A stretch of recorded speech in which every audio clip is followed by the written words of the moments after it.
Welcome to the 2023 Family Caregiver Conference virtually. This conference is actually a salute to you, the caregiver, as we conclude November and also National Family Caregiver Month.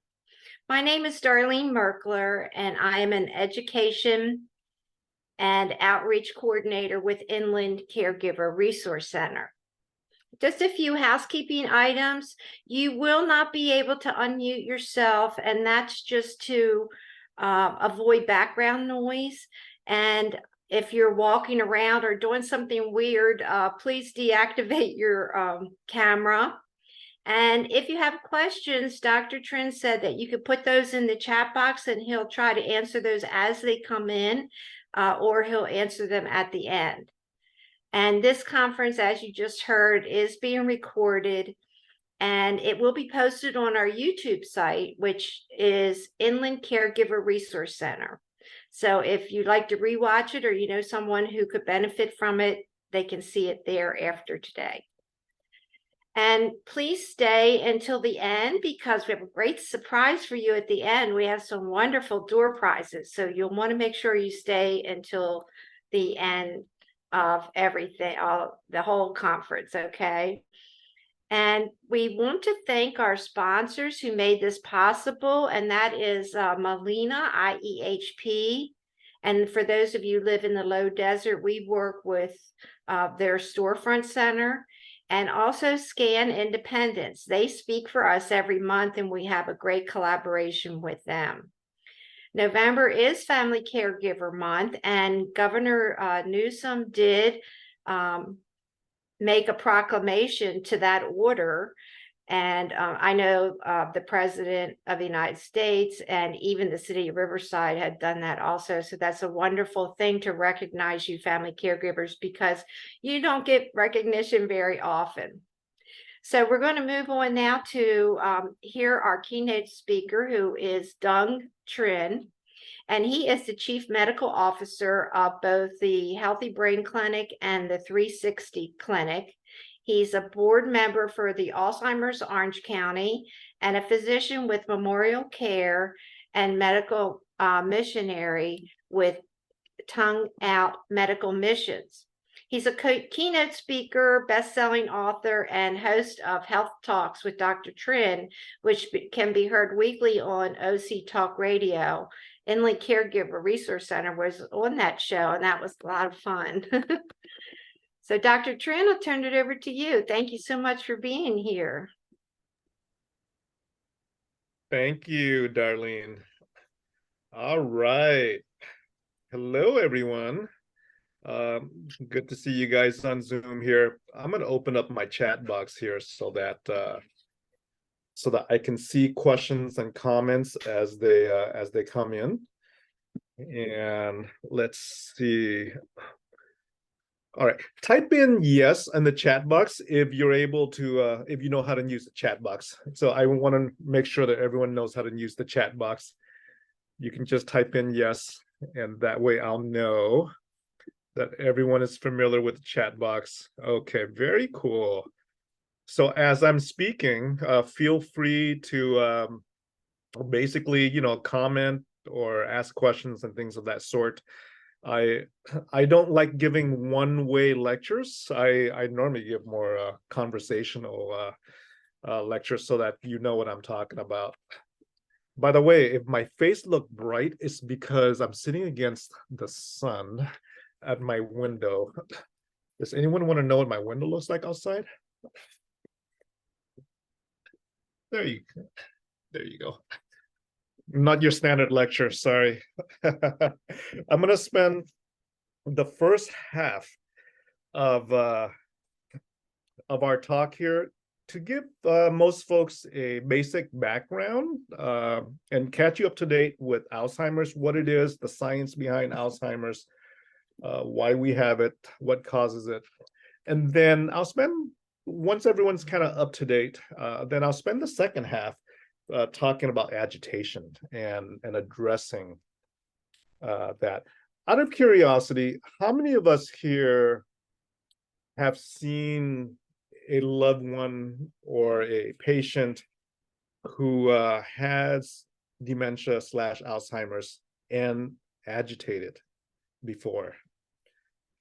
How many of us here, I'm just out of curiosity, a lot of yeses. I see that. Kara, Irma, Kendra, Jane, Linda. Yeah, it's not a pleasant experience both for the patient and the family member. And so it's something that needs to be addressed. One thing that's interesting is that this year in 2023, the FDA finally approved officially the first medication that is now approved for patients with Alzheimer's who are agitated. We've actually never had a medication that's directly for agitation for those with Alzheimer's. This year was the first medication, which was very interesting. In the past, everyone's prescribed all different types of stuff, from anxiety medications to depression medications and things of that sort. But this year we actually have an FDA-approved medication specifically for agitation. So I found that interesting because it's been a problem for years. I mean, it's not a new issue in having agitation with Alzheimer's, but they've never figured out a solution for it as far as medication specific. I think though, how many of us here know someone or have known someone with Alzheimer's disease? Type in yes if you have either lived with someone or know someone who have had Alzheimer's disease. Wow. Yeah. Dementia, lots of yeses. I don't know if you're aware, around where we live, Alzheimer's is the #3 cause of death around where we live. Does anyone know the #1 cause of death? What's the leading cause of death? #1. Anyone know? #1 cause of death? Type it out if you have. Not falls. Yeah, heart disease, heart attack. Absolutely, very good. Does anyone know the #2 cause of death? Heart attack's #1. Anyone know #2 cause of death? Okay, you guys are good. Wow, you got a lot of smart people in here. Cancer is the #2 cause of death. Absolutely correct. The #3 cause of death, which nobody talks about, is actually Alzheimer's. It's a silent epidemic because people are usually like shush shush when it comes to memory loss. Nobody wants to be labeled with it. There's some stigma around it, but it's an epidemic, folks, that we're not addressing adequately, which is why we're having this talk today. So Alzheimer's is #3 in our area. I don't know about the Inland Empire, but in Orange County, there's probably 160 something thousand patients walking around with some form of dementia, and that's a lot of people in our area. Now, let me give you a general idea of what a healthy brain should be like. Those with a healthy brain normally have around 100 billion brain cells, a lot of brain cells, 100 billion brain cells. And in a normal brain, our brain cells are always talking to each other. They're always connecting. So every thought that I have is ooh, my face is looking brighter. Hold on here. Let me turn down the shade. Okay. Every thought that I have is a pattern of brain cells connecting and talking, right? Every time I'm thinking, it's basically brain cells that are talking and connecting with one another. Every feeling that I have is a pattern of brain cells connecting, talking, communicating, right? Every thought, every feeling is basically just brain cells talking. Every memory that I have is a pattern of brain cells communicating. For example, my memory of dinner last night could be this group over here of brain cells talking. My memory of breakfast this morning could be this group of brain cells over here talking. So every thought, every feeling, and every memory is basically brain cells communicating. Does that make sense so far for you guys? Type in yes if that makes sense, because I don't want to lose anyone here. That makes sense? Okay, good, good, good. And how many of you guys have heard of the Alzheimer's plaque? If you've heard about the Alzheimer's plaque, type in yes. If you've never heard about it, type in no. I want to see our level of knowledge here. Okay. Okay, there are some no's and there are a lot of yeses. So let me get you up to speed. In Alzheimer's, there is a certain protein that builds up in every brain with Alzheimer's. That protein has a name. I'll type it down for you in the chat box. What that name is here. So that it's called beta amyloid. Okay, beta amyloid is the name of the protein that accumulates in the brains of an Alzheimer's patient. And what happens is that over the years, this plaque builds up, this protein builds up quietly, silently. There's no symptoms, there's no sign. You don't know that it's there until it builds up for about 20 years. Once it's built up for about 20 years, it starts to overwhelm the brain. And what it does is that it physically gets in the way between two brain cells trying to talk. Okay, it physically gets in the way between two brain cells trying to talk. And when that happens, the brain cells can no longer connect, okay? Now, I know some of you guys are trying to take notes as I'm talking, and sometimes I talk a little bit fast.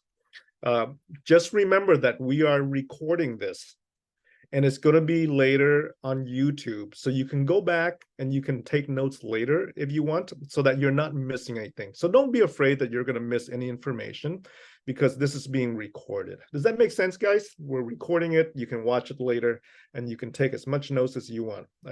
I don't want to have anyone feel like they have to write so fast that that you can't catch up, right? It's being recorded.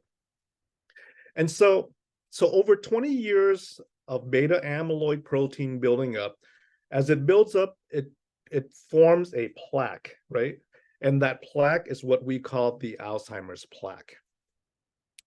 And we know that if you have Alzheimer's, the plaque is there 100%. If you have Alzheimer's, the plaque is there 100%. We also know that if the plaque is not there in your brain, you do not have Alzheimer's. Does that make sense? If you have Alzheimer's, the plaque's there. If the plaque's not there, you don't have Alzheimer's 100%. Does that make sense, guys? Type in yes if that makes sense to you with that. The Alzheimer's plaque. Awesome. Okay. And the other thing that we know is that by the time somebody has their first memory loss ever in the mild stages of Alzheimer's, this plaque's been there for 20 years. Kind of scary, actually. This plaque's been there for 20 years by the time you have your first memory loss, right? With Alzheimer's. So my question to you is this. Even in early onset, absolutely, Monica. That's a great question. What creates the plaque, right? We're going to talk about that. Here's another great question here from Latanya. Can you test to see if you have it? Yes, you can. You can test to see if you have it. And I'll tell you how to test for it, what we do to test for it. And then after that, we're going to talk about what causes plaque production. Okay, because if you know what causes plaque production, you can live a lifestyle to prevent that. Makes sense? So there are many ways, there are several ways to test for the plaque. We can check for the plaque on a brain scan called a PET scan. Anyone ever heard of a PET scan before? PET, a PET scan? Yeah, no? Okay, many of you guys have. But here's the catch. Here's the catch. It's not a regular PET scan. It's not a regular PET scan. It's a specialized PET scan. It's called an amyloid PET scan. I put it in the chat for you guys. It's called an amyloid PET scan. And that PET scan will find the plaque even before you have your symptoms. It can find the plaque when you have perfect memory, because you know how it builds up for 20 years. We can catch the plaque before the symptoms start. How many of you guys are actually excited about that? That you can find the plaque before? Or are you more scared? Some people will get more scared, like, why would I want to look, right? But there are folks who want to know because they want to do something about it, right? You're both scared, and I see some folks are both scared and excited. So we can now detect the plaque on an amyloid PET scan. So I'll give you good news, bad news. The good news is that we have technology that can find the plaque. The bad news is that currently insurance really isn't paying for it. You can't just go to your doctor and say, hey, I want a amyloid PET scan, right? He's going to say it's not really covered by insurance. And so that's not going to happen, right? So the downside is that it's not available to the public. The positive side is that in the world that I live in the world of research and medical research and clinical trials. We send patients every day to get these PET scan for amyloid at no cost, right? For those who are part of the clinical trials that we do. But I read recently that CMS, which is Medicare, the Center of Medicare Services, CMS have made the announcement that they plan to start covering these amyloid PET scan. So it will be covered going forward. We're still waiting for details. We're still waiting for details on what that coverage is like.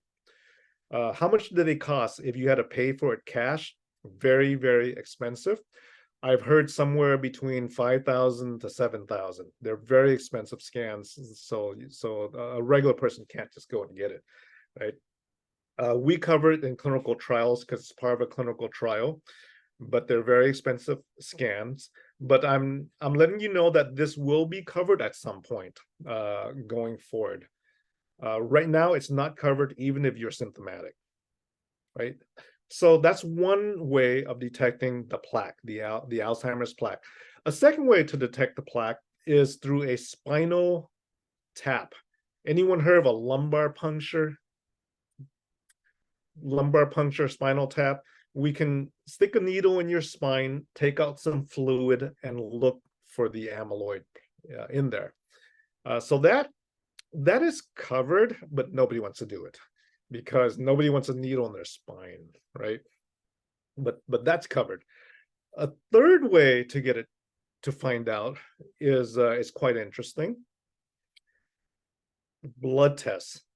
We now have blood tests that will look for the plaque. Now, these blood tests have been developed over the last few years. And what's interesting is that we do these blood tests regularly at my office because we do it in the context of research, right? Medical research. So patients are coming in, if they're part of a clinical trial, then we'll offer them a blood test to look for the plaque. If they don't have the plaque, we congratulate them and they're done with the study. But there is several different types of blood tests that can now detect the plaque. There isn't just one name for it because there are several different types with that. Now, let me see. Mrs. Kubit says, if it runs in the family, can you participate in clinical trials? Yeah, you can participate in clinical trials. Absolutely. Clinical trials, if you don't know, it's basically medical research. It's the world I live in. I do medical research for Alzheimer's. And there's no cost to see me or to do clinical trials overall, okay? Now, believe it or not, there's a blood test that's commercialized already to look for the Alzheimer's plaque. Have anyone heard of Quest Labs? When you go get your blood tests, does anyone go to Quest to get their blood tests? Anyone heard of Quest Labs? Okay, wow, okay. So Quest Labs, little secret, Quest Labs, you can go on their website and you can get that blood test for Alzheimer's plaque, the amyloid blood test. And so you can get it without a doctor's order, actually. But the only thing is that it's not covered by your insurance. It's not covered by your insurance. It's a pricey. Let me look it up. If you go, I'll send you let me put down the link for you. It's questhealth.com. It's questhealth.com. It's one word. It's not two words. It's one word. Questhealth.com, I think, is the link. And if you go on there and you put in like the search bar, put in Alzheimer's, and the blood test will pop up. But you have to pay for it. It's a few $100. It's not cheap. I don't remember if it's $300 or it's around that range where you can actually go and get a blood test now without a doctor's order, which is kind of crazy. My question for you is, what are you going to do with the results, right? What are you going to do with the results? I mean, if it shows you got the plaque, you're just going to panic, right? If you don't know what to do with that. So let's talk about now, real quick, on what causes plaque. Oh, Stephanie says it's 30% off right now. It's $279. Okay. What is it? Some kind of Black Friday deal that's extended or something? $279, guys, to find out if you got the Alzheimer's plaque. Kind of crazy. Cheaper than a PET scan. It is cheaper than a PET scan. But you know what? The PET scan is actually more accurate. Because the PET scan, Merry Christmas sale, is that true, Lisa? It's a Merry Christmas sale for the Alzheimer's. I don't know if it's a good Christmas present if I found out I got the plaque. I don't know about that, right? But here's the thing. If you do the blood test, it'll tell you if you got the plaque or not, but it won't tell you how much plaque you have, right? It won't tell you if you have a lot of plaque or a little plaque. If you want to know how much plaque you have, you got to get the brain scan. The brain scan will tell you how much plaque you have. Okay, does that make sense to you guys? Let's talk real quick about what causes Alzheimer's plaque. Let's talk about what causes Alzheimer's plaque. Because if you know what causes plaque, at least you can do something about it. Does that make sense? Now, let me ask you guys, what causes Alzheimer's? What causes the plaque to build up? Any guesses? Any guesses on that? Any thoughts on that? Type down what you think causes Alzheimer's plaque. Yeah, if you have your hand up, you can just type the whatever your questions are. I see sugar, inadequate sleep, family history, hereditary, poor sleep hygiene, amyloid, several reasons. Okay.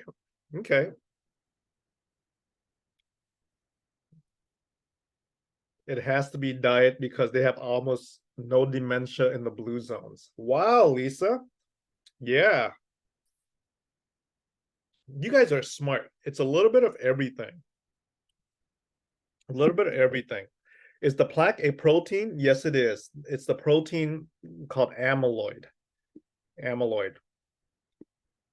So, tau is another protein associated with Alzheimer's. Yes, I didn't talk about tau, but it's another protein. We all know about plaque, the Alzheimer's plaque. Not too many people. Some people have heard about tau. Overuse of Benadryl? Well, it can sedate you, but it won't necessarily cause plaque, but it'll sedate you and mess up your memory. So there are genetics play a role. Yes. By the way,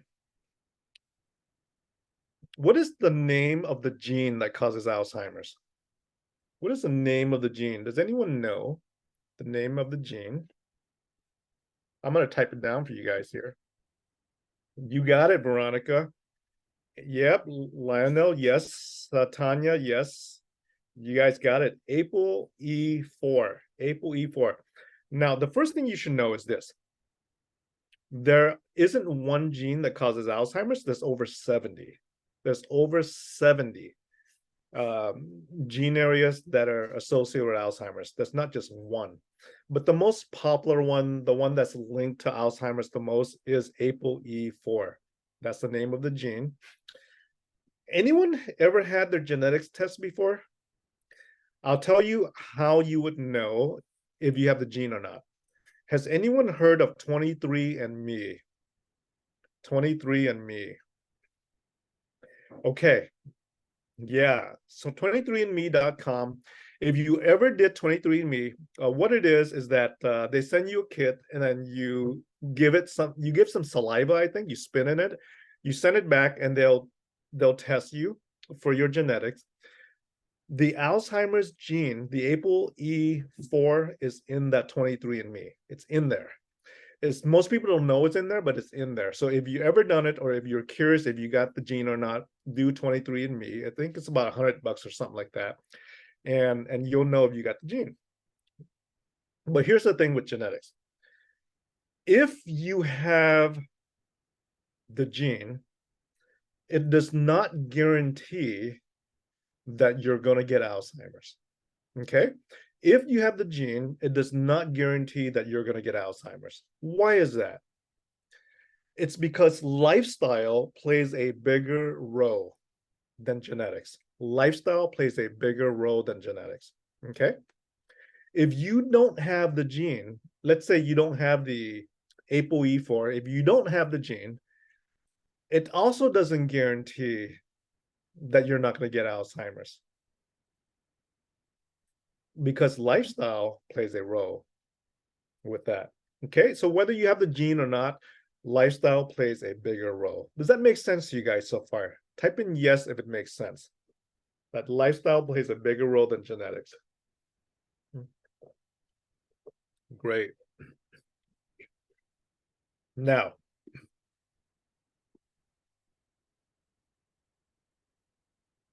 there are over 30 different factors that lead to plaque production.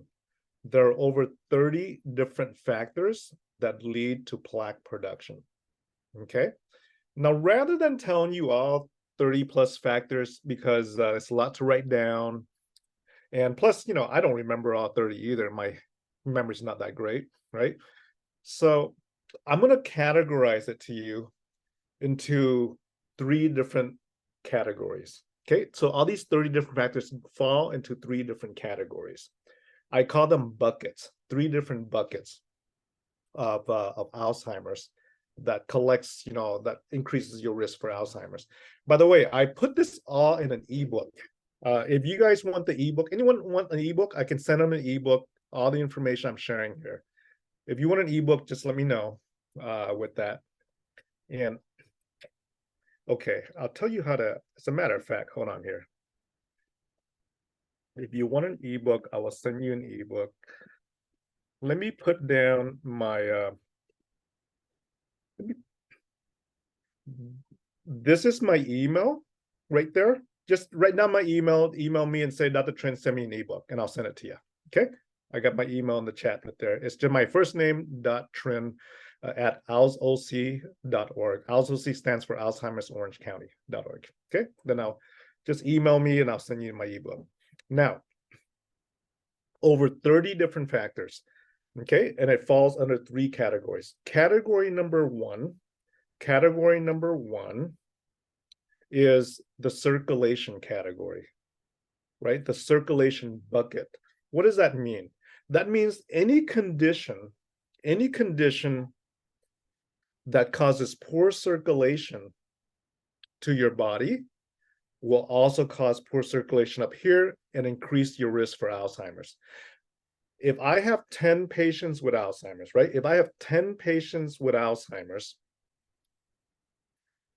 8 of those 10 have high blood pressure.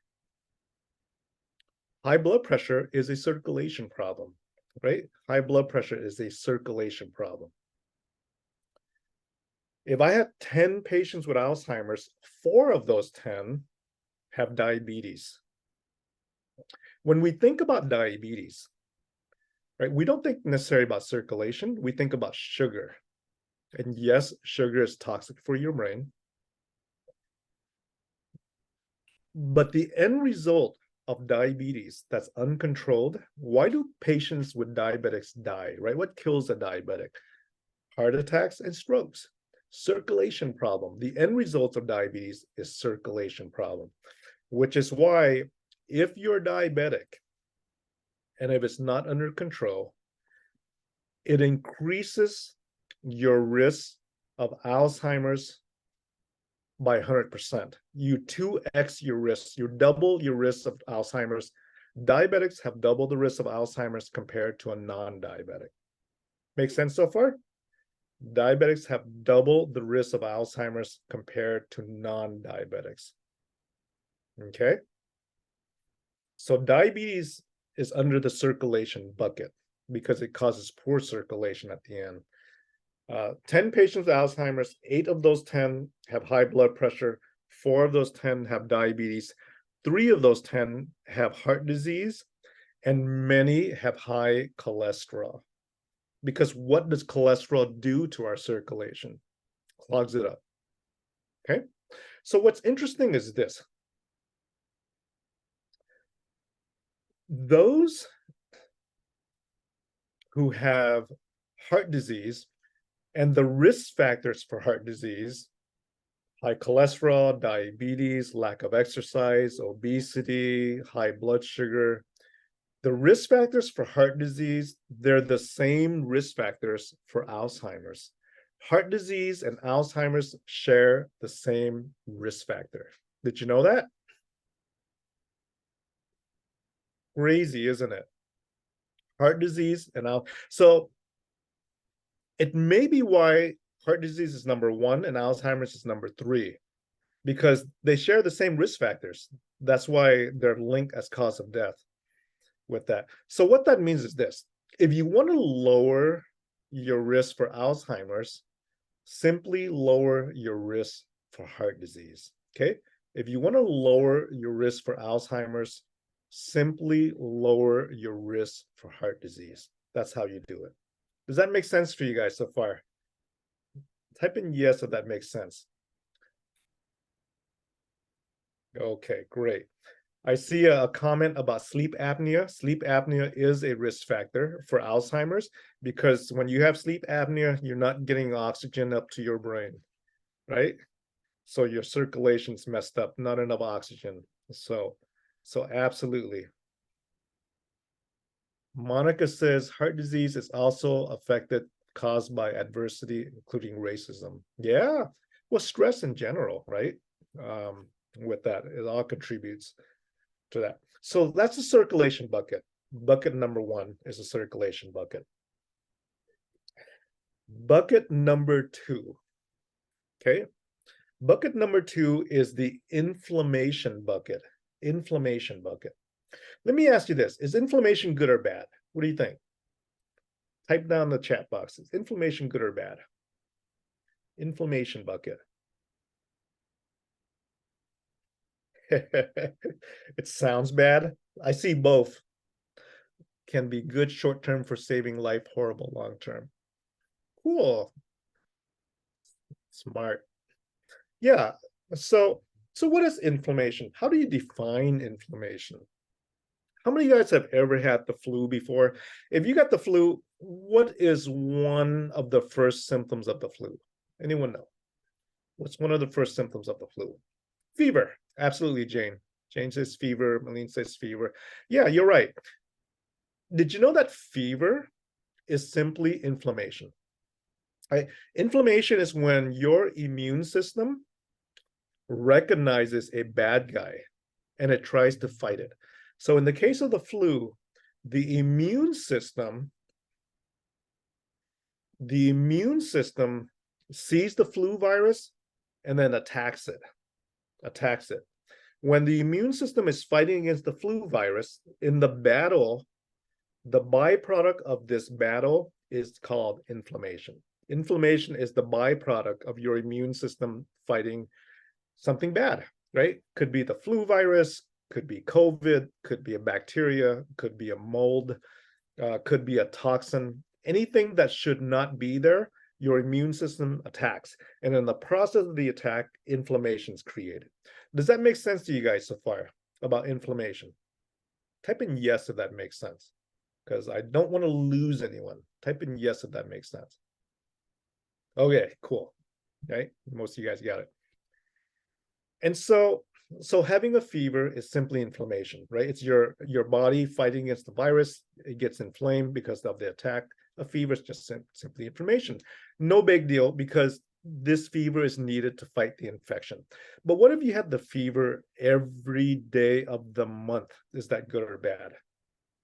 If you had fever every day of the month, is that good or bad? That's correct.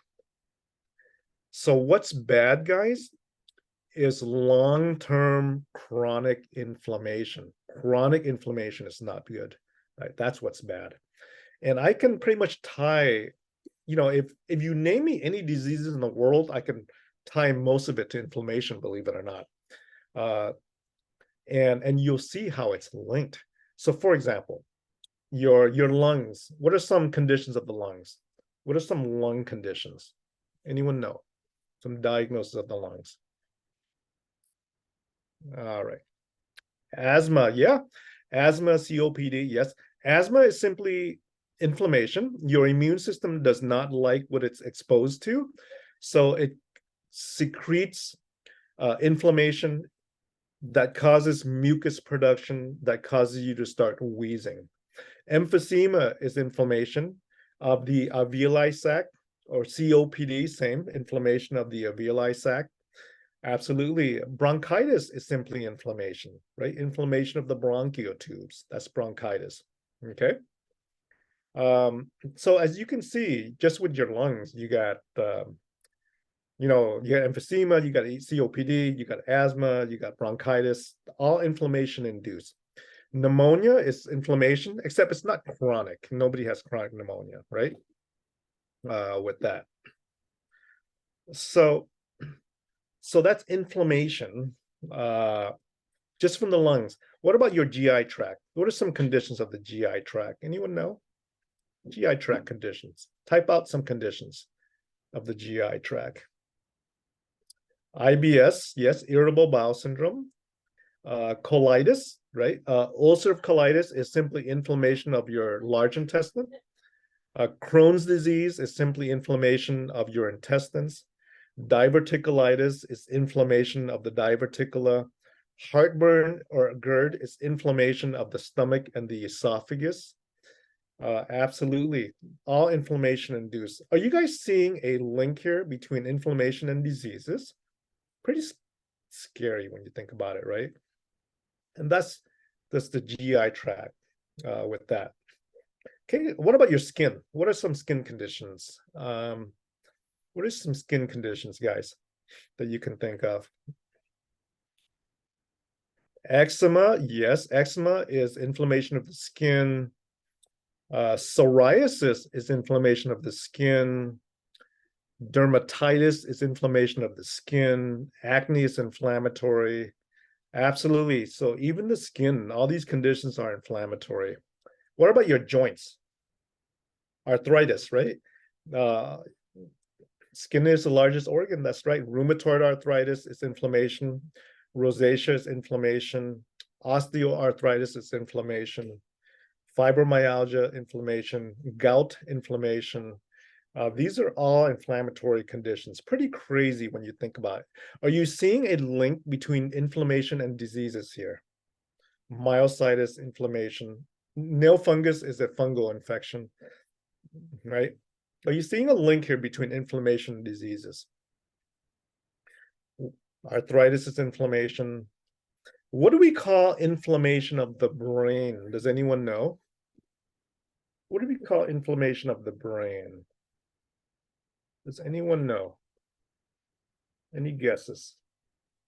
Gray matter? Nope. Gray matter is just brain cells. Encephalitis is inflammation, but it's not chronic. There's no chronic encephalitis. They're all acute. You either live or die, right? So inflammation of the brain, let me type out for you what we call it, okay? Here it is. Inflammation of the brain is Alzheimer's. How do we know that? We know that because when we do autopsies of the brain of patients with Alzheimer's, we see the plaque, right? The Alzheimer's plaque, we see the tangles, that's tau, and then we see inflammation all over the brain. We see inflammation all over the brain with that. So inflammation is bucket number 2, right? We got bucket number 1, which is circulation. Bucket number 2 is inflammation. Let's move to bucket number 3. By the time we're done with that, we'll probably kick the bucket or something, right? I'm just kidding. I have bad jokes today. Got to drink more water. So bucket number 3 is toxins. Toxins. What are some examples of toxins? Anyone know examples of toxins with that? Yeah, lead, right? That's toxin if you have lead poisoning, definitely. Any insecticides, smog, alcohol, air pollution. You guys are good. These are all examples of toxins. All examples of toxins. You guys are really good. Absolutely. But what's the most common toxin? What's the most common toxin around? Anyone know? Cat litter dust? Ooh, ouch.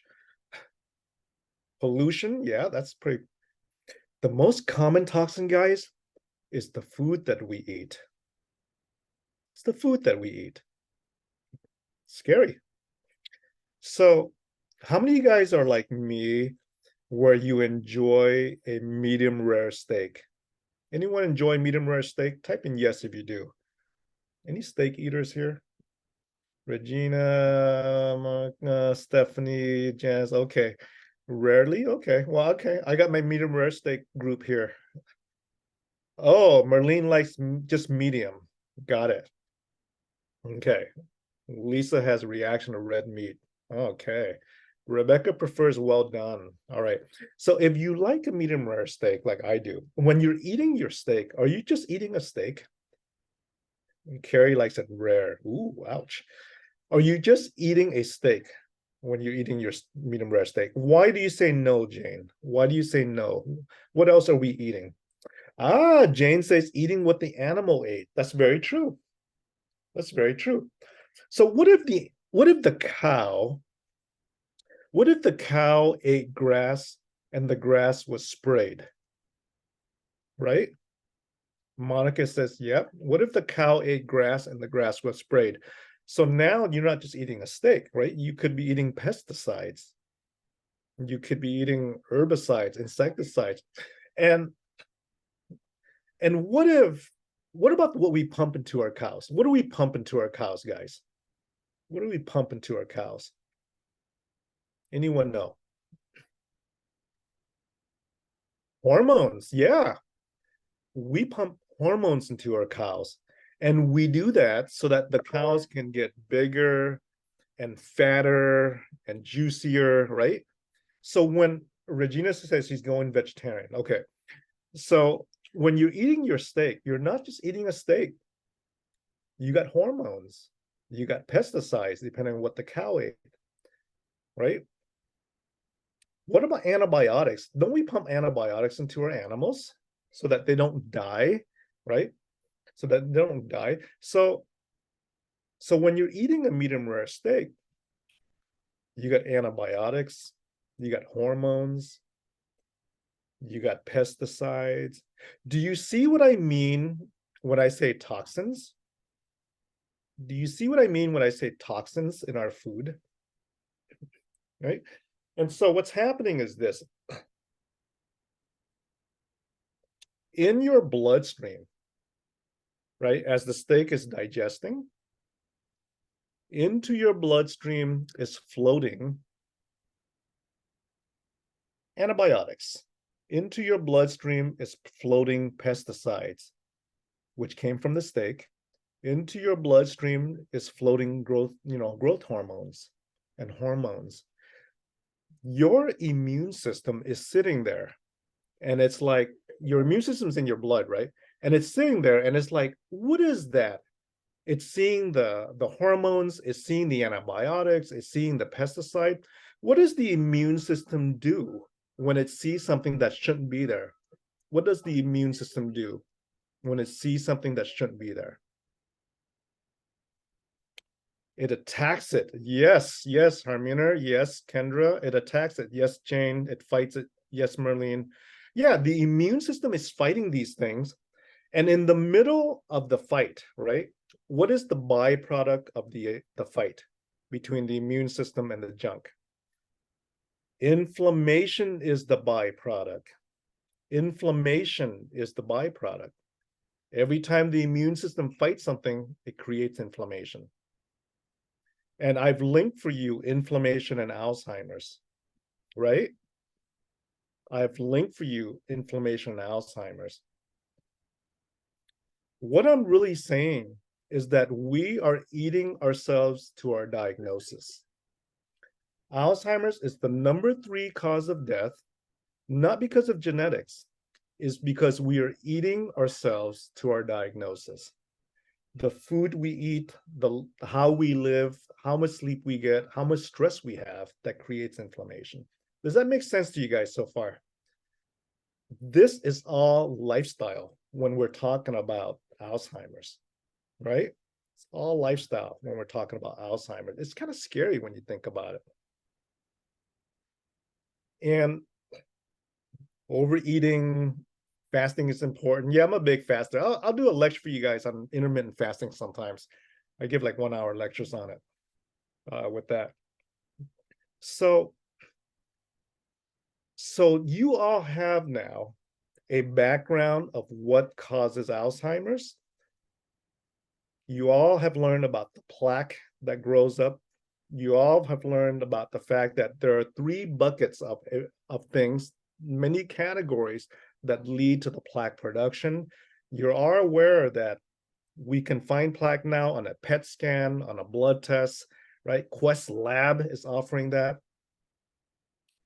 Let's talk a little bit about now on some of the presentations of an Alzheimer's patient, which is agitation. Okay. And then I'm going to give you some tips on how to address agitation, how to identify it, and what we can do about it. I'll even tell you the name of the medication that was approved for it. Not that I'm pro medication, but there's a lot you can do without, necessarily taking medications for it. Sounds good, guys? Type in yes if you're up to date with me so far. Good, good. It's 10:53. I plan to go to at least 11:30 or so. If you want me to go a little bit longer, we can go a little bit longer than that.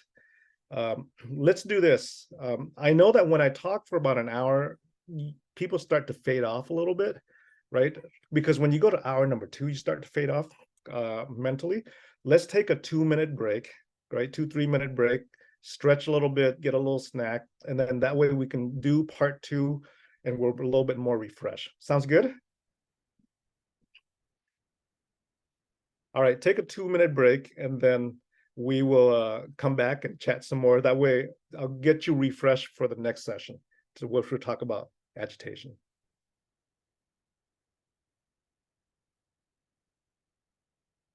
I got some messages here asking about clinical trials. I'll just give you guys my phone number at the office. You can always call and just schedule to see me if you want to chat with me in person about clinical trials and all that. We, because of what we do, we're funded through different ways. We're funded in our clinical trials. We have grants as well.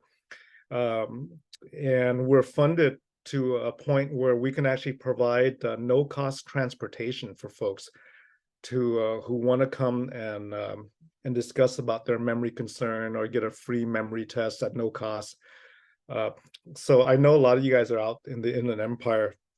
And I have a lot of patients out there actually who come by to see me. I'm in Long Beach. But if you ever need like want to see me, but transportation's an issue or it's too far to drive, we actually Uber folks at no cost to come to our office to work on their brain health with that. You don't need any insurance to see us. I'm in research, so everything we do is free basically for our patients. All right, is everyone back? Type in yes if you're back. Let me see how many yeses there are so that we can continue our chat.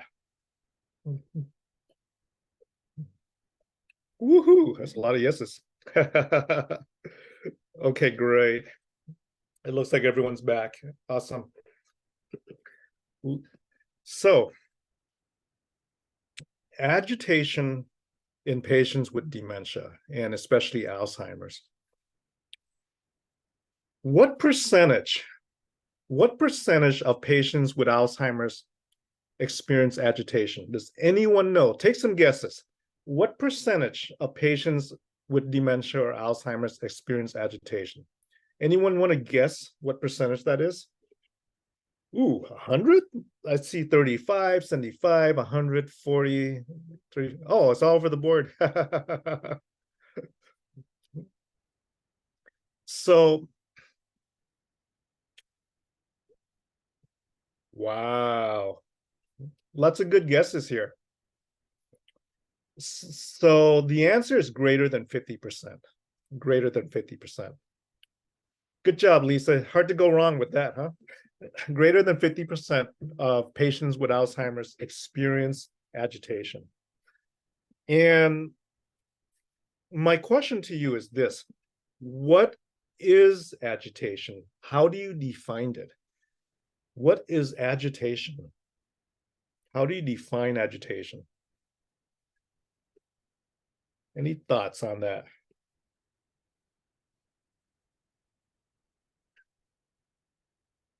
What are some of the symptoms of agitation?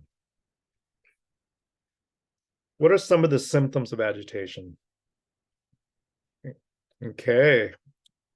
Distress, restless, disruption of the mind, irritable. Okay. Confusion. So, combatant. Wow.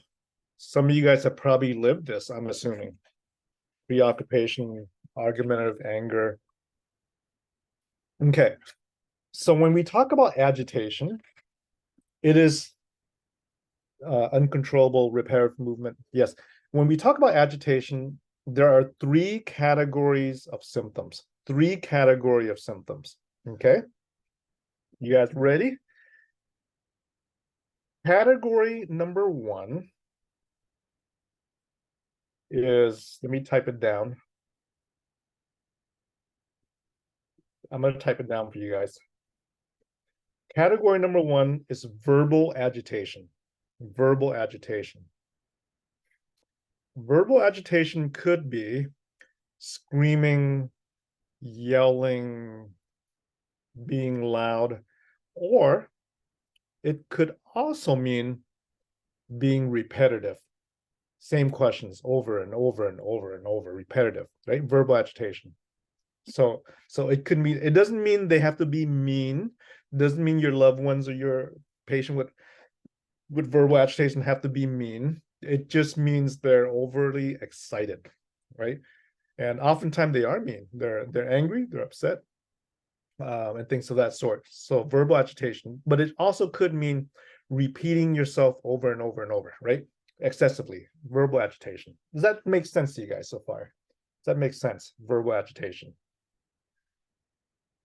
All right. Okay, good. Category number 2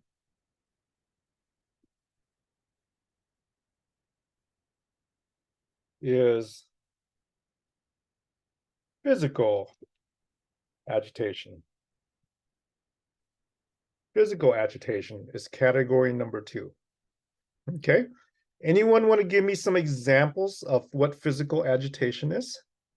Does anyone have any examples of physical agitation? Any thoughts on that? Okay. Pacing, pounding fists, clenching hands. Okay. What else? Pushing.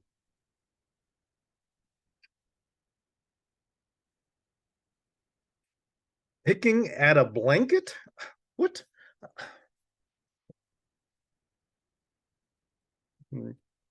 Okay, good. So, okay, you got it. Restless.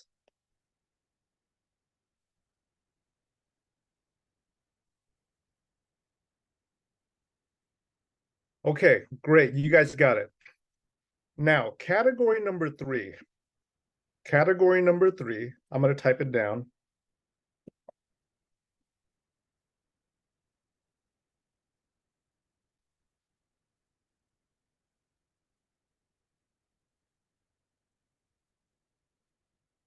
So when you think about physical agitation, I'm thinking more about somebody who's angry, right? They're punching, they're pushing, they're kicking. That's physical agitation. Okay. Now, category number three is a little bit different. It's excessive motor activity. Excessive motor activity. Okay.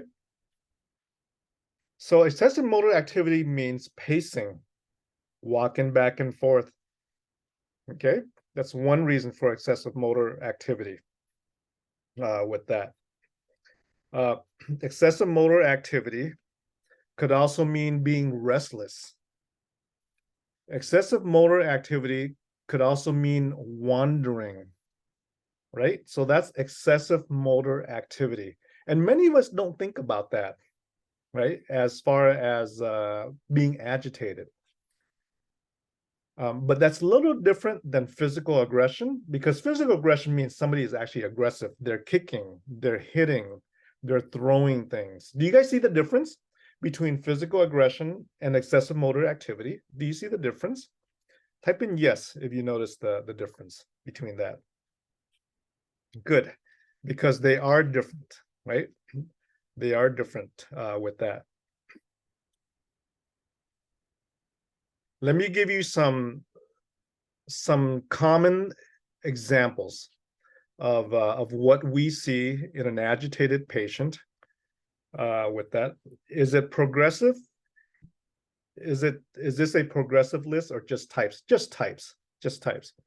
So excessive motor activity could also mean somebody making repetitive movements, washing their hands, applying lip balm, fidgeting, tapping fingers, right? That's excessive motor activity, pacing back and forth.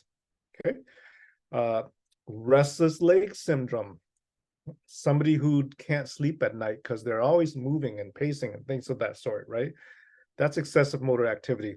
Verbal aggressive behavior is talking incessantly, right? They keep talking, they won't stop talking, repeating words, sounds, asking same questions, saying the same phrases. Okay, that's the other category of verbal aggression. Crying a lot, cursing, screaming, making threats, refusing to listen. That's verbal.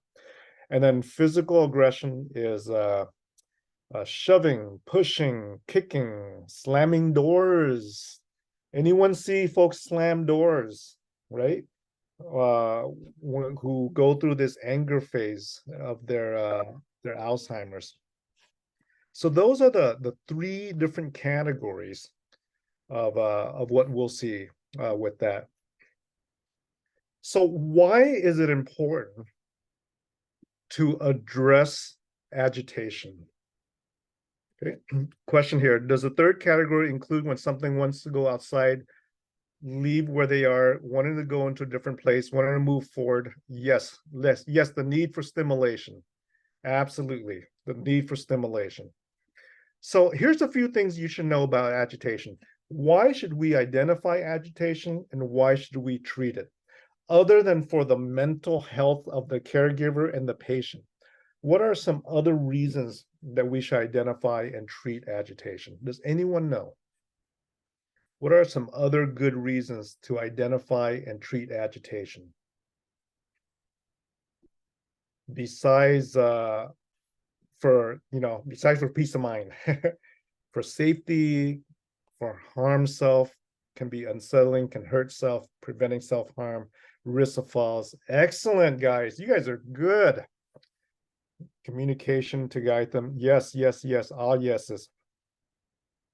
Let me tell you something we know about agitation and Alzheimer's. We know that those who are agitated with Alzheimer's, their disease progression accelerates.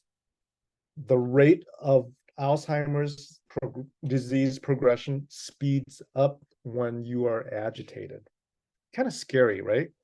Because sometimes we think it's just a personality thing and you deal with it. But if you don't deal with it, the disease of Alzheimer's progresses in those folks that are not treated when their agitation is not treated. That's number one. Number two, when you're agitated, your functional abilities decline, right? You start losing functional abilities, and it decreases your quality of life. Right? It affects your activities of daily living. We know that in studies that have been published, those who are agitated, they start losing their ability to cook, clean, all the actual ADLs, activities of daily living is what we see. You decline in function when you're agitated. The third thing, and you guys have mentioned this, is safety. Agitated patients with Alzheimer's, they are at increased risk for falling down. Okay, so the risk of falls increases. Agitated patients with Alzheimer's, because of the falls, they're at increased risk for having hip fractures, right? Knee fractures, spine fractures from the fall. They're at increased risk for infections. So the biggest thing we also learn is that agitated patients with Alzheimer's with agitation, and this has been shown in the data, they have an earlier death. They die sooner. So it's so much more than just, dealing with a personality who is not nice, right?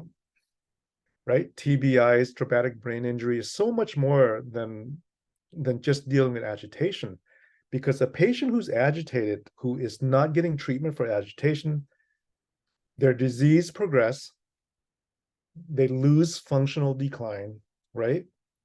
They're at increased risk for hospitalization, ER visits because of the falls, the infections, and the fractures. And then they also die earlier. This is why it's so important to address all this. Doesn't agitation cause cortisol? Yes, it does. Yes, it does, Mrs. Cubitt. Causes cortisol increase, which is the stress hormone that we have, right? And at the same time, that does increase inflammation because it's all kind of wrapped in and connected together. So what do we do in the office, right? What does a doctor do when a patient and their caregiver comes in for agitation? What we do is first we assess to see if this patient has Alzheimer's, and if they do, we assess the three categories, right, of their behaviors: the physical aggression, the verbal aggression, and then the pacing back and forth, right? And all the other repetitive activities that they do, the overstimulation. And then we develop a treatment plan based on that. The treatment plan, though, before you even think of a medication, there's always a lot of things you can do to address agitation without taking a pill. Do you guys have any thoughts of what can be done without taking a pill to address agitation? Any thoughts of what can be done without taking a pill to address agitation? Education is important. I see music, meditation, caregiver's approach. exercise, redirecting, diet. You guys are good. Holy moly. Yeah. So absolutely. Calming talk, read, deep breathing exercise. I love it. I get the feeling that you've gone through this before and that you're giving me some recommendations of what's work based on your experience. Is that true? Type in yes if that's true, that you've seen this before, you've addressed it. And wow, yeah. Some of you have gone through it, some of you have not. Education from ICRC, absolutely, absolutely. So Carol's lived it, yes. So in the next, 10 minutes or so, let's talk about some strategies to address agitation in our loved ones. Okay. The first strategy is to get in touch with ICRC to get the education of what you need to do, right? Knowledge is power. Knowledge is power. Be educated. Be educated, reach out to them on their level. Knowledge is power, and all the other classes. I'm curious what other classes you guys have. That's kind of cool with that. So the first thing we typically recommend is to create a structure, that minimizes the environment for agitation. Okay. Veronica says, do you prefer to see patients early in the day as a precaution to help those with sundowning? Yeah, usually if you have a patient who is wow, that's not my car. Usually if you have a patient who's agitated, it's always best to see them earlier in the day when they're a little bit more peaceful because of the sundowning experience. Absolutely, with that. So the first thing is to create a structure that minimizes the stress load or the overstimulation of that patient. Okay. Darlene says, keep patients busy, walking, artwork. I love it. Redirection, right? The next thing to consider is to build some quiet time into the day. To build some quiet time into the day, right? Build in time where there's not too much stimulation for that patient so that they can kind of relax their mind, right? Add it to a routine. Quiet time during this hour of the day, quiet time in the morning, quiet time in the afternoon, to build some time for mental non-stimulation to reduce that agitation, especially if they're verbally agitated and they're yelling and screaming, right?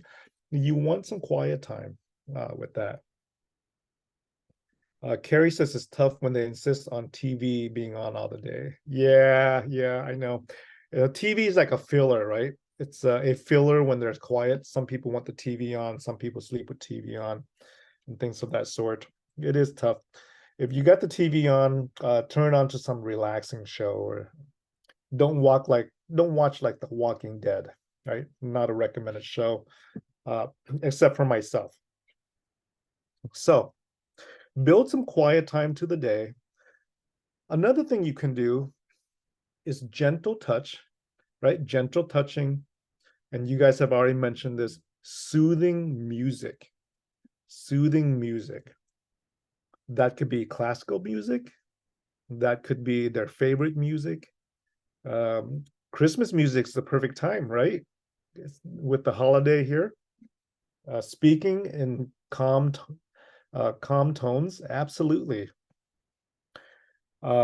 Reading is a process that works to help relax the mind, doing some reading. And I think some of you guys have mentioned, yeah, nature walks. Yes, Kendra, perfect. Taking a walk, right? Taking a walk out, and especially if it's a walk among green trees and among some nature, It definitely relaxes the mind. Nature walks are very helpful, very important with that. Okay. Now, another thing you can do is reduce noise. Reduce the noise level. Okay. And Tanya just said it, right? Speak in calm tones. Reduce the volume. Because the higher the volume, sometimes the more the stimulation. Reduce the noise level. And also, it's helpful to reduce clutter. Reduce clutter. Yes, talk slower. That's right, Carol. When you reduce clutter in the house and you simplify it, there's less stimulation, overstimulation from seeing the clutter. Makes sense? Try to simplify the house. By reducing clutter, you also reduce the risk of falling down, tripping over clutter, tripping over stuff that's sitting all over the place, right? But you also calm the mind, the less clutter there is with that. Okay. Next thing, and I think you guys have mentioned it, is distractions. Redirect them when they're agitated, when our loved ones are agitated, redirect them with other discussions, redirect them with other activities, redirect them with other objects, redirect them with snacks, right? Things of that sort. When you redirect, it allows the mind from going from an agitated state to trying to focus on something else, right? To try to focus on something else that's not agitated with that. Carrie says, the more I reduce the household clutter, he fills the space with his own. Yes, Carrie, it's a fight. You reduce the clutter comes back, right? You reduce the clutter comes back. Absolutely, I totally get it. And we do see that when we have patients with dementia and Alzheimer's, it's they're less able to do activities, which includes cleaning, right? You're less able to do activities, which includes cleaning. So the clutter does build up over time. It's a fight back and forth. The next thing you can do is limit caffeine. Limit caffeine. Okay. Minimize the coffee. What else is caffeinated these days? Minimize the sodas, the sugar. Those are all stimulants. You want to minimize stimulants. Cookies, yes, minimize the cookies, unless they're chocolate chip cookies, right? Dark chocolate. Chocolate, though, is a stimulant. There is caffeine in the chocolate, I believe. Tanya says those with dementia love sweets. I think everybody loves sweet, with or without dementia, Tanya, with that. Okay. But you want to minimize the stimulants with that, which is really important. Now, these are all things you can do without taking a pill. Right? It doesn't require a prescription to do all this. Maintaining structure, building in some quiet times during the day, gentle touching, soothing music, reading, taking nature walks, reducing the noise, reducing the clutter, distracting with snacks or objects or activities, limiting caffeine, limiting stimulants. We have a long list, guys, of things you can do without taking a pill. You've noticed I haven't mentioned any medication. There's so many things that can be done with that.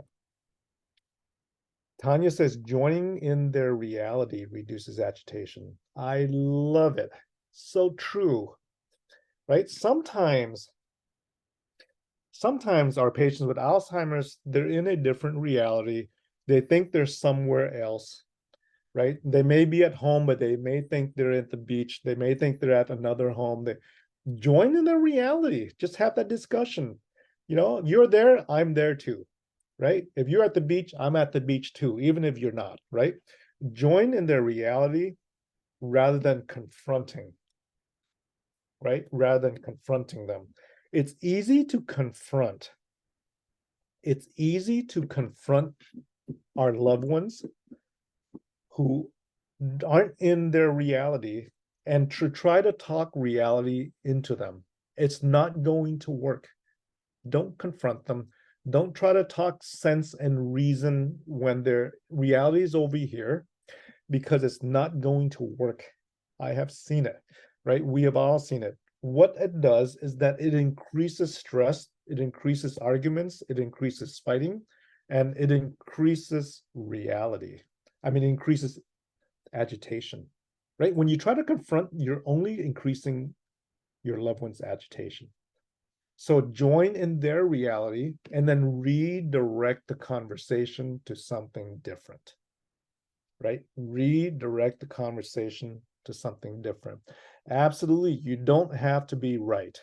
You don't have to be right.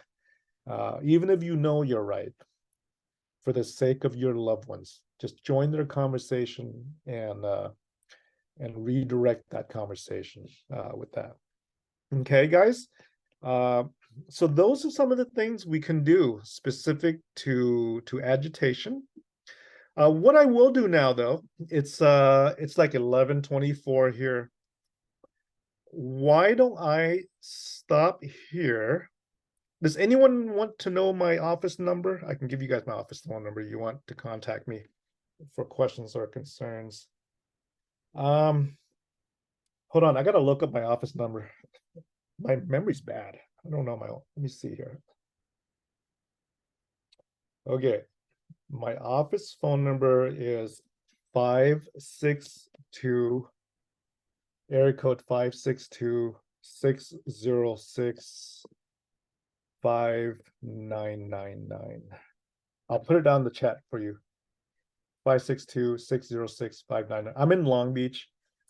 You can find me on my website. It's really simple, healthybrainclinic.com.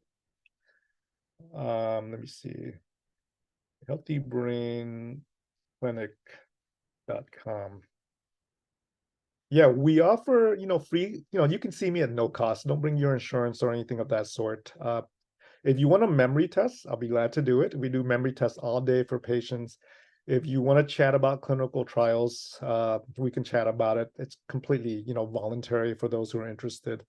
The clinical trials we do offer brain scans, these PET scans that are thousands of dollars. If you're a candidate for it, if you're a candidate for the clinical trial, you'll get these brain scans at no cost. And I can tell you if the plaque's there or not there.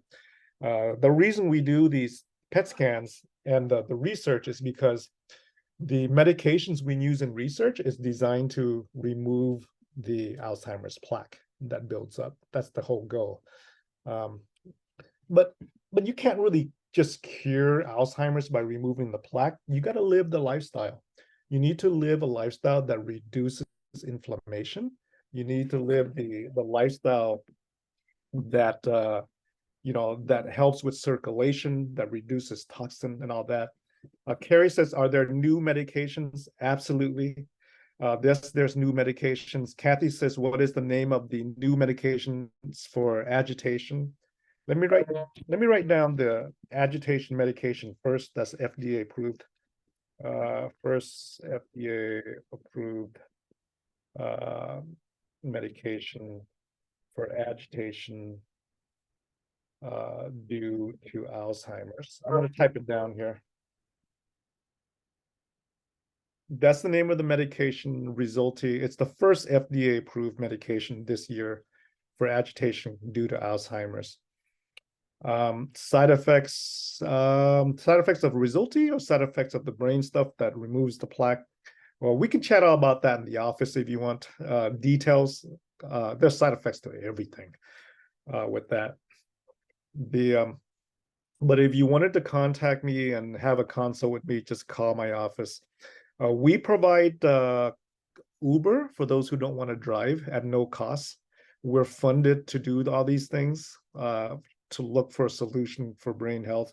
So for those who don't want to drive, when you call my office, just say, I want to see Dr. Trinh for a consultation and I need Uber, and we'll send Uber to your house, pick you up, drop you off both ways at no cost to you with that. Tanya says, is it only good for Alzheimer's or prescribed for other dementias? This medication, Resulti, is only for Alzheimer's agitation. It's not FDA approved for agitation for other dementias, only for Alzheimer's agitation with that. I need a wheelchair accessible vehicle. Ooh, I don't know how to do that. I just know how to call Uber. I don't know anything about wheelchair access, unfortunately, with that. So I only know how to call Uber. Unfortunately, Kathy. All right, guys, let me stop here. And it's 11:29. I want to make sure that I stop on time. You're welcome to, I don't know, whatever you guys, however much time you want me to hang out and chat for, I'll be glad to do that. And I'll just stop talking and give it back to the host, and you guys can take it from there. Thank you, Dr. Trinh. Wow, that's great information. Thank you so much. I want to have a consultation with you so I can learn some more. Hey, does that new medication cause the patient to be drowsy? Because I know a lot of those behavioral medications, it makes the person drowsy. Yeah, so the two most common side effects of this medication, okay?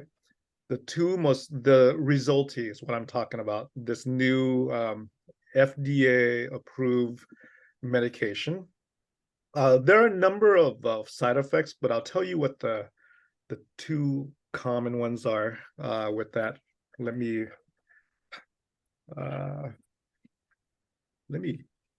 pull that up here. Actually, I have it written down somewhere here so I can tell you. Because then you have a fall risk on your hands, But I know several caregivers have mentioned that to me with medications. Absolutely, absolutely. There's always these risks. So the two most common side effects is nasopharyngitis, like a runny nose, and the second most common side effect is feeling a little dizzy. Feeling a little Okay. dizzy. Yeah, Okay. those are the two top side effects of this new medication uh, for agitation. Awesome. And don't forget, everybody, this presentation will be on YouTube. So I know it was a lot of information, and we appreciate you so much. And don't we have really smart clients at ICRC? I know we have people from all over California here, but I love it. they're all well educated because they attend all our workshops and support groups, which is very important. So thank you very much. Do you want to hang around a little bit in case people have questions? Because right now, Crystal is going to lead us in a meditation, deep breathing, relaxation exercise. Okay. So I'll turn it over to you, Crystal. Thank you, Darlene. Give me 1 second, everyone. And I think that it's actually is a great turnover now for Dr. Trinh when he was speaking about what we can do for agitation. I know there's limited things that we can do for agitation for the person that we're caring for here at ICRC. I mean, there's definitely a lot of things. Let me take that back. But I know for us at ICRC, we focus a lot on what we can do also as caregivers. You can't control the other person. You can't control what they say, their reactions. We can only control how we react, which is why we also are going to bring on this next part of the presentation. Oh, you muted yourself. Or we can't hear you.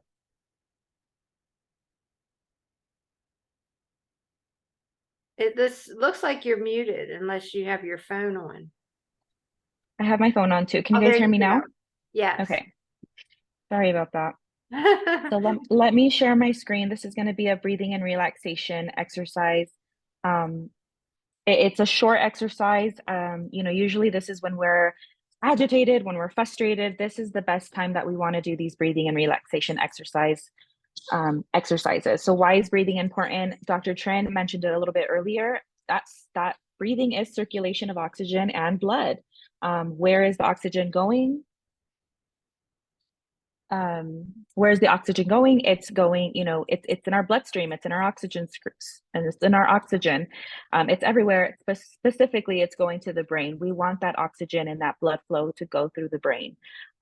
Breathing is life. If we're not breathing, we are not alive, right? And then the last one says study shows that breathing can lower your stress and increase relaxation. So there's actual studies that show that doing deep breathing, not just regular breathing, although again, breathing in general is important. That's what we're doing every day.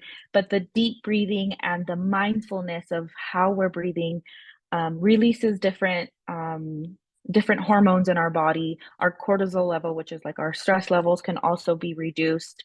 And that's what we want to do. We don't want to live a high stress life.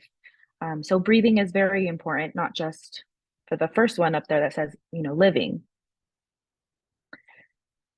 Does breathing impact your emotions? I just want you to take a quick reflection and think about how your breathing changes or how your breathing has changed. Even just mentioning it right now, talking about breathing, how has it changed?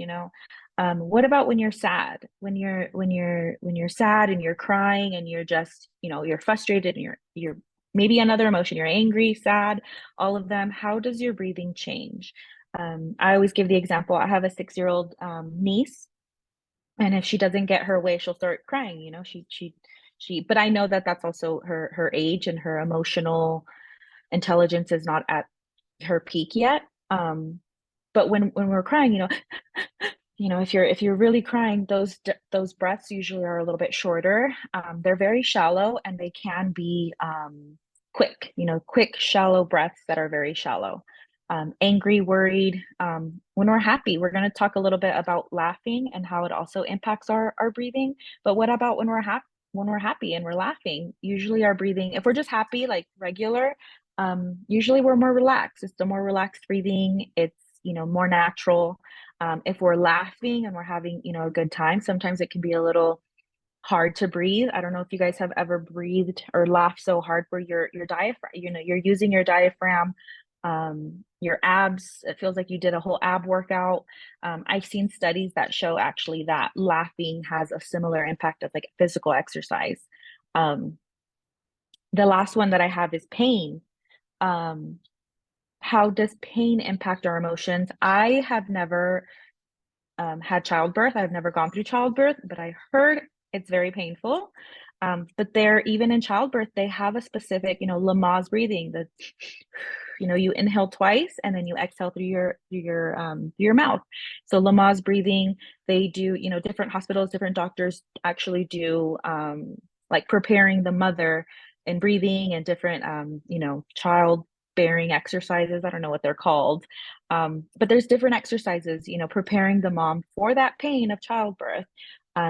Whether it works or not, again, I don't know. I've never had a kid. You guys in the chat box, I love how Dr. Trinh used the chat box and made it so interactive. Does it work? Does it really work to do these breathing exercises when you're in pain? The one thing I will say for pain wise, it doesn't necessarily have to be physical pain, although that's what I think of with physical pain. If I get a cut, my hips hurt, or if you've ever been in an accident or like broke your hip, not hip, but broke your bone, broke something, usually they tell us to deep breathe, right? But pain also can be emotional pain. They talk about heartbreak, or just other emotional break or other emotional painness that we might be feeling. Like I mentioned, it's during these emotional times that it's most important to control and practice our deep breathing. Okay, here at ICRC, everyone knows who's been coming to our workshops. We take a lot of, or we try to focus a lot on self-care. It's important to take time for yourself. As caregivers, you cannot take care of someone else if we're not taking care of ourselves. So taking a moment of prayer, doing a reflection. I know we talk a lot about affirmations at ICRC, and it's hard. Sometimes it's really hard, but taking that moment of saying, you know what, going outside in the nature, drinking my tea and saying, you know what, I woke up today. I'm not the healthiest, but I have my health. I have X, Y, and Z. So that moment of reflection or prayer, meditation, usually when we set that positive tone for us, we set also a positive tone for our whole day. You want to center your mind and then prepare yourselves for your tasks for the rest of the day. Deep breathing can be a way to practice that self-care when we have limited time. So again, it doesn't take 20 minutes to do exercises. If you only have 2-3 minutes and you need to step outside or go to the bathroom or go somewhere by yourself, deep breathing is that. It's something we can do when we have limited time, and just practicing it. Meditation is not for everyone. I say for me, I struggle with doing meditation, so I'd rather do other forms of relaxation and meditation and breathing. Speaking of, so what can we do to practice more deep breathing throughout our day?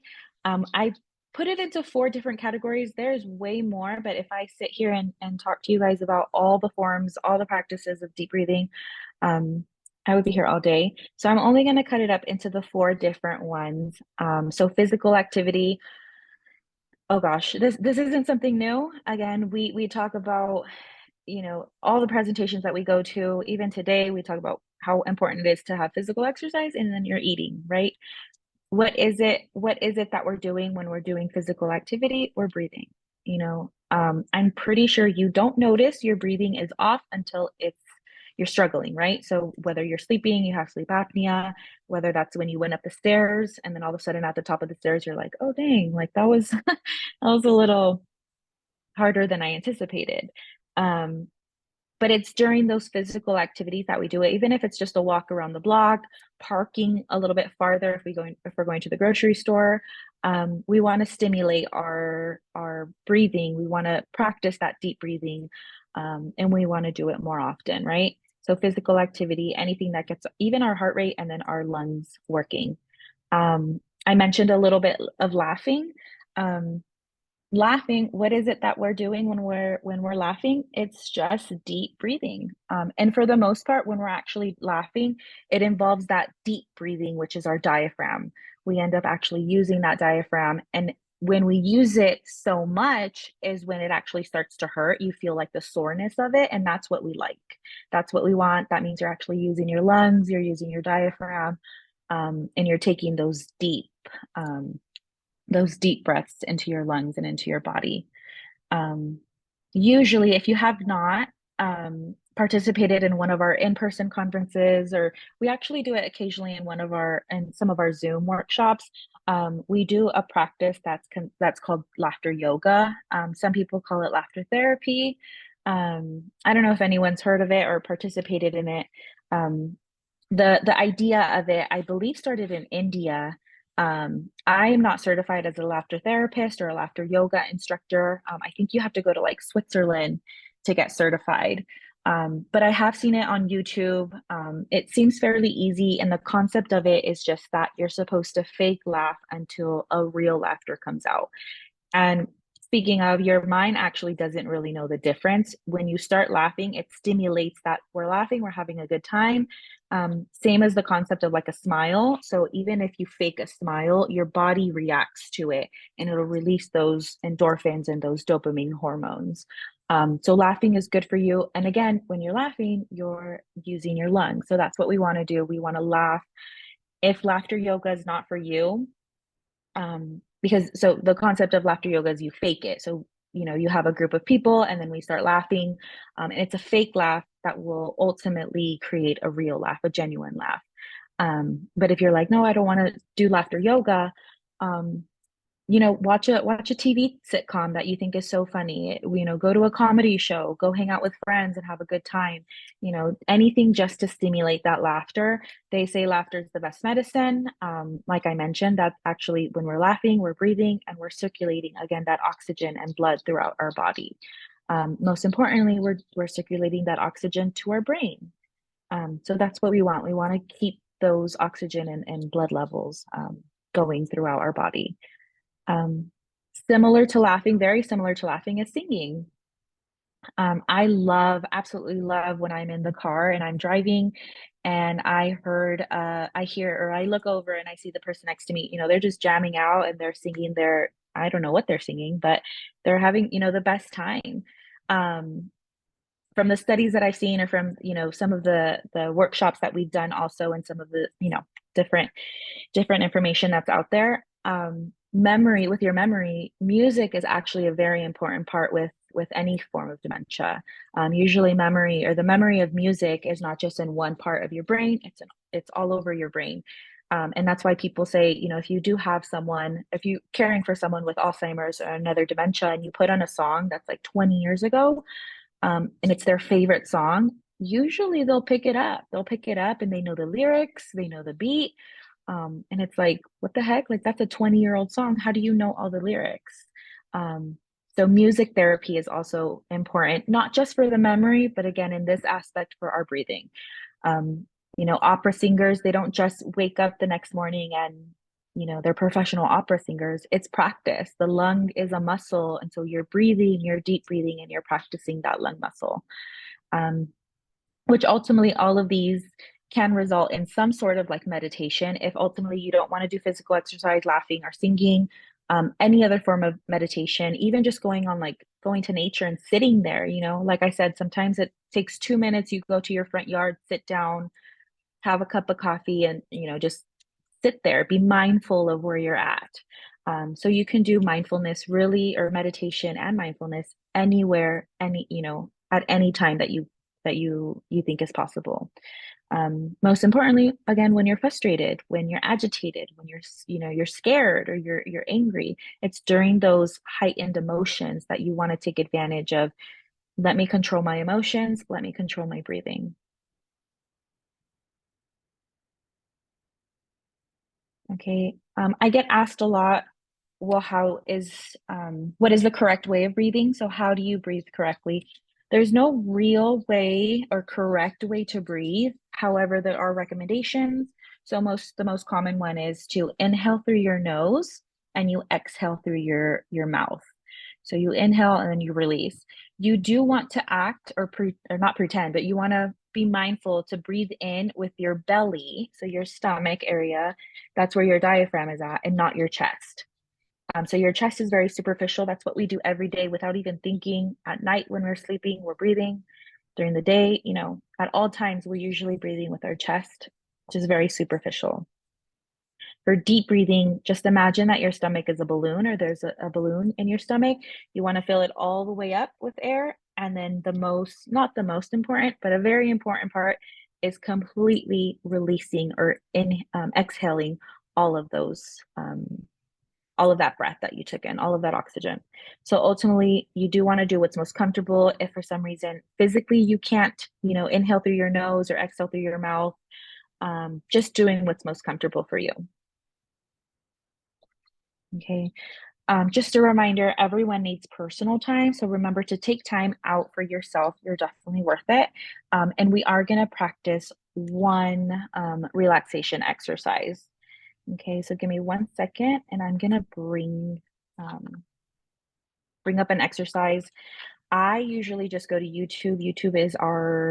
I would say YouTube is my my go-to, and you can just bring up anything. They have mindfulness breathing for anxiety. They have, you know, to go to sleep. If you have an app, sometimes they have apps on your phone that you can use. Some of them are timed, so it's like helping you go to sleep. So you can use different options as you fit. It fits your life. Okay. Tanya's comment, yeah, we all tend to remember the words to our favorite old songs, even those with dementia. Yeah. They actually remember the songs sometimes better than us. So let me mute myself. I'm going to put on a breathing and relaxation. I ask that if you want to participate, you make yourself as comfortable as possible. If you want to close your eyes and just participate in the meditation, I invite you to do so. But I will be playing a short YouTube video for all of us.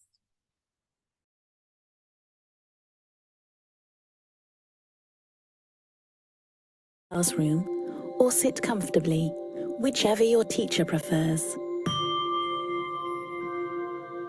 This is the body scanner, and you are going to imagine that you are in an X-ray, which is going to slowly scan each of your body parts. Let's start at the bottom and focus on your feet. Put all your attention there. Don't think about any other body part. Think about what sensations are there. How do your socks feel? Can you feel the soft fabric? Think about where your shoes are tight. Is this at the top or around your heel?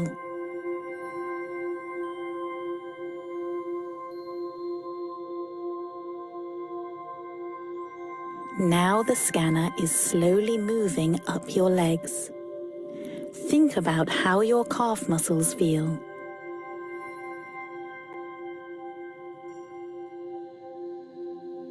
Are they tight?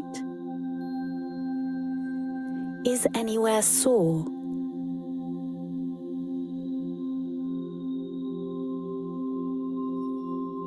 Think about your thigh muscles above your knees.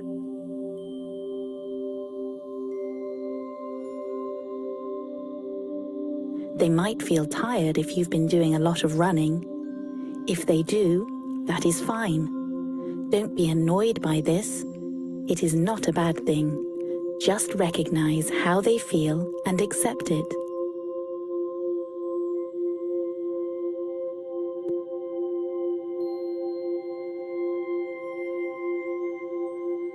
Now the scanner is on your tummy.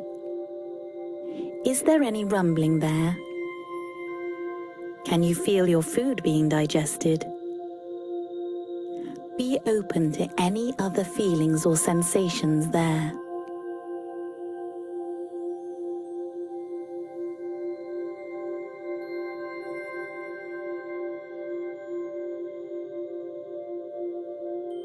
Now the scanner has moved up to your chest and around your heart. Focus on this area.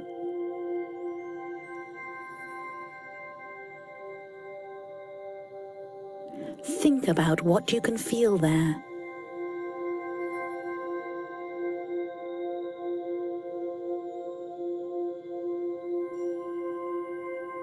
Now onto your shoulders and neck.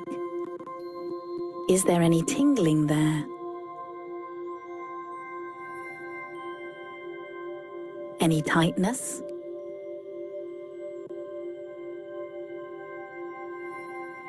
Remember that any feelings are okay. We are just recognizing what is going on.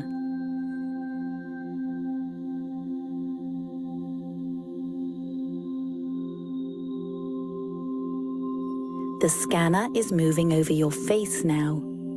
Think about your chin.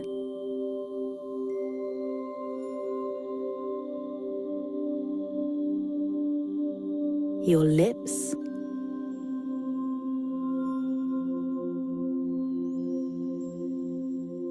Are these relaxed or shut tight?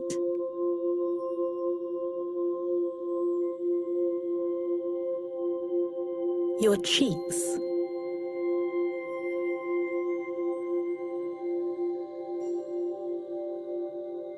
Your eyes.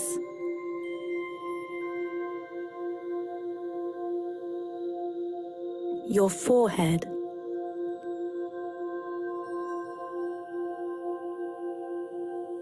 Often, we tighten our forehead without realizing.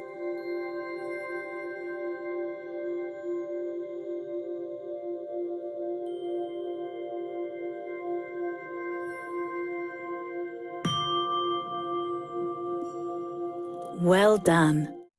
So how was that for everybody? Again, that one was a short one. I think it was like 4 or 5 minutes. It's just, again, that mindfulness of where your body's at. There's other ones. I know that one was more body specific. So how your body's feeling, being mindful of what's around it. If you had any pain, if you had, it talked about shoulders. Usually we carry a lot of stress on our shoulders, pain in our knees. So releasing that. The concept of it is also doing it while we're practicing those deep breathings. There's a ton on YouTube. I know there's one that's called like the 4-3-7 method. So you inhale for 4 seconds, you hold for, I think it's 3 seconds. There's different ones. So you can inhale for 4 seconds, hold for 3, and you exhale for 7. The one thing that I do always suggest, because I know for me, I do not do well with meditation. The minute that you say we're going to do a meditation practice, my mind already go, I need the dishes. I need to take the chicken out of the freezer. You know, I have all these emails I need to reply to. You know, your chores are going to be there. If you really are that, you know, you're frustrated and you just need 5 seconds, the dishes are still there. You know, the problems are still going to be there. But it's important to take 2, 3 minutes, 5 minutes, go outside or go to your car or go to somewhere where, you know, go to a place where you're alone. And again, just do a quick 5 minute meditation or 5 minute breathing relaxation. Even if that's like, you know, inhaling and exhaling, if that's all you do for a minute or 2 minutes. And I'm hoping that you guys have all experienced it where it does help. It does help to lower our emotions, lower our, you know, we might have been angry and we're like, you know, we're just calm. You know, we usually talk to ourselves and we say, you know, Crystal, I need to take a breather. I'm gonna go take a walk outside, fresh air. And it usually does. It does calm down our emotions. So just remember it, practice it. Again, it's not, I will say for myself, I'm not a good meditation person, but I will do the other ones like physical activity. When I'm frustrated, when I'm mad, I'm like, I'm going to go for a walk. Or I love my car, get in my car and turn on the radio. And then just, you know, have a karaoke night with yourself or a karaoke drive with yourself. And you're still practicing, again, your breathing, your deep breathing with mindfulness as you're doing it. Okay. That's it for the breathing and relaxation. I know we're coming to the end of our time for our conference, and I know we still have a couple raffle prizes that we wanted to give off. And so does anyone have any questions or comments? I will be sending out a copy. I know I did a short presentation. I know Dr. Trinh didn't, but we will be sending out a copy of my presentation that I did, as well as the recording once we have it available.